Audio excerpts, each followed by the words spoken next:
Өкіметке бермей қайда бересің?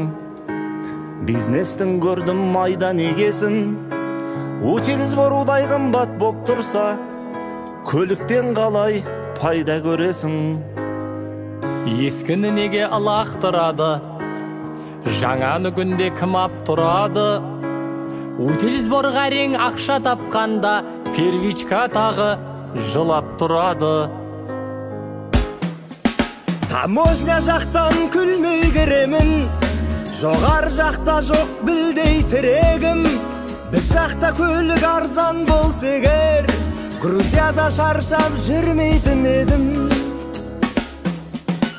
Арғы жағы Грузияның бергі жағы, Дубайдан да тасып жүр шопыр әлі.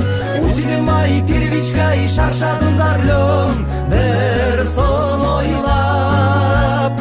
Утилім ай, немешай, қанша мың адам жүр сен ойлап. Мен машина туралы неге айтып отырмын?